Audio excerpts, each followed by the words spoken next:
There's a man who bit the head off a live bat on stage, who was banned from the city of San Antonio for urinating on the Alamo, who once snorted ants off a sidewalk and made millions sing along to it. But behind the madness was a genius, a man who didn't invent heavy metal, but who gave it a face, a voice, and a soul. His name is Ozzy Osbourne, and for more than a decade, he wasn't just a rock star, he was the rock star. This is the story of Prime Ozzy, how a shy, working-class kid from a dirty part of Birmingham became the most unkillable voice in music history. John Michael Osborne was born on December 3, 1948, in Aston, a poor industrial neighborhood in Birmingham, England. It was post-war Britain. Jobs were few, buildings were grey, and coal dust stuck to everything, even the food. He lived in a small house with 6 children, a steel worker father, and a mother who worked double shifts just to keep the lights on. They didn't have a bathroom. The toilet was outside. In winter, it froze. Ozzy struggled in school from the start. Later, he'd be diagnosed with dyslexia and ADHD. But in the 1950s, teachers just called him lazy and stupid. He was bullied constantly. He wet the bed into his teens and was called Ozbrain by classmates. The name Ozzy started as a joke. It stuck, and eventually it became armor. At 17, he was arrested for breaking into a clothing store. He couldn't pay the fine, so he spent 6 weeks in jail. Ozzy later said prison didn't scare him. What scared him was going back home with nothing. He had no education, no skills, no idea what to do next. Until one day, he heard the Beatles on the radio. The song was She Loves You. Ozzy says the first time he heard it, everything changed. He didn't want to be a criminal. He didn't want to mop blood. He wanted to be John Lennon. He begged his dad for a microphone. He built a makeshift amplifier out of scrap. And soon, he was singing in small pubs around Birmingham, using a beat-up PA and a voice that didn't quite fit in. But that was the magic. Ozzy didn't sound like the clean, smooth singers of the time. His voice cracked. It howled. It carried the weight of someone who'd seen things. And that rawness, that uncomfortable honesty, made people stop and listen. He joined a few local bands, one of them called the Polka Tulk Blues Band. After a few lineup changes and a name inspired by an old horror movie, they became Black Sabbath. And just like that, a genre was born. It wasn't planned. Ozzy wasn't trying to start heavy metal. But when he opened his mouth, it sounded like the end of the world. And people couldn't get enough of it. When Black Sabbath formed in 1969, they just wanted gigs. But what they accidentally did was invent heavy metal. Their first album, Black Sabbath, was recorded in just 12 hours. It reached number 8 on the UK albums chart, despite critics calling it rubbish. But fans? They heard thunder. Then came Paranoid, made in a week. The title track was written in 20 minutes as filler. It became a top 5 UK single, and the album itself sold over 12 million copies globally. It gave us Iron Man, War Pigs, and an entire generation of kids who felt less alone in the dark. By Master of Reality, Sabbath had gone full doom. This was the first metal album to tune guitars down 3 semitones, creating the iconic sludge sound. It went double platinum in the US, even as critics panned it. The New York Times once called it unlistenable. Fans thought otherwise. At Sabbath concerts, fans started showing up in robes and face paint. Parents panicked. Churches protested. The band was accused of being satanic, especially when their albums included inverted crosses and lyrics about war, death, and madness. In truth, Ozzy once admitted, "I couldn't even spell occult." I suppose a lot of people tend to think of you as practicing black magicians or something. Do you find this a lot? Oh, yeah, we do, actually.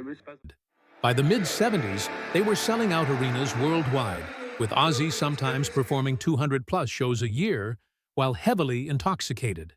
Their 1973-74 world tour grossed over $4 million, massive at the time. Sometimes things happen. In 1979, the ride ended.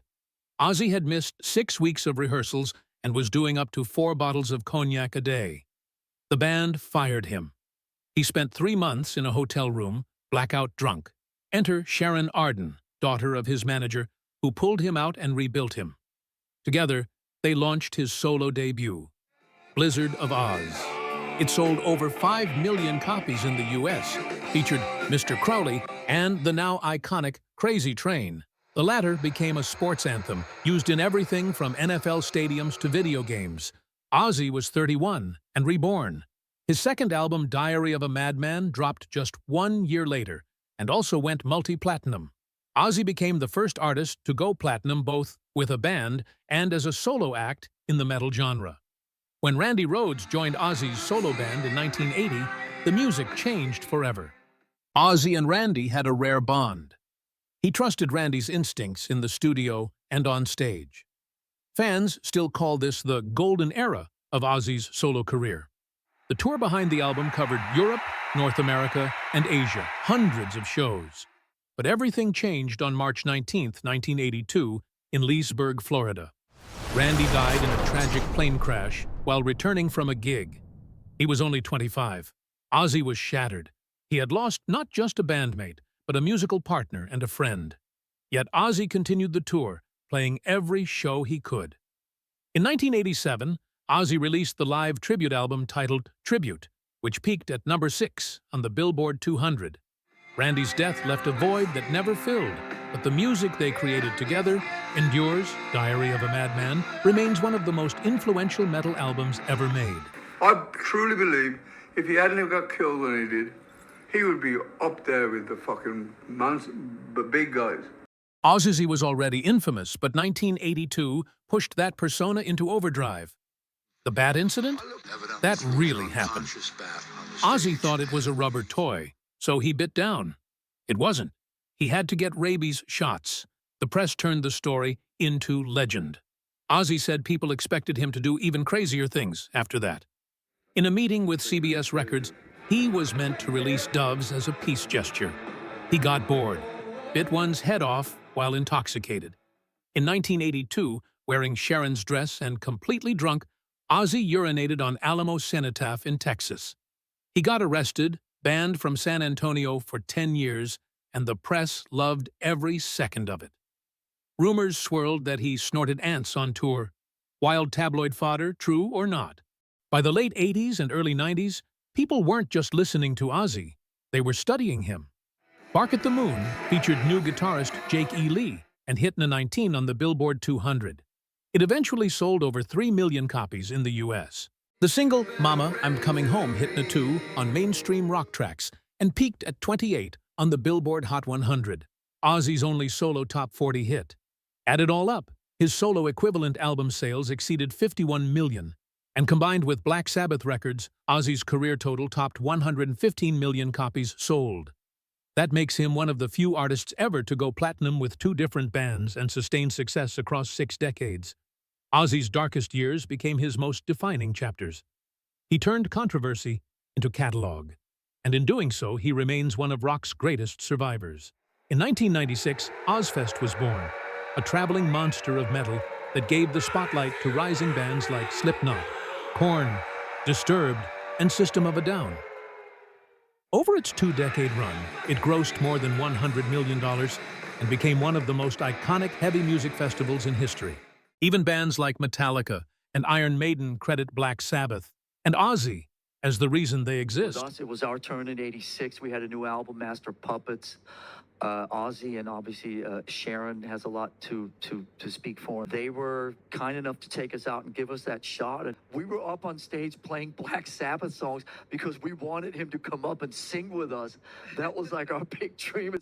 His sound echoed into generations, from thrash to doom to nu metal. On July 5, 2025, Ozzy performed his final show at Villa Park in Birmingham, seated on a black throne.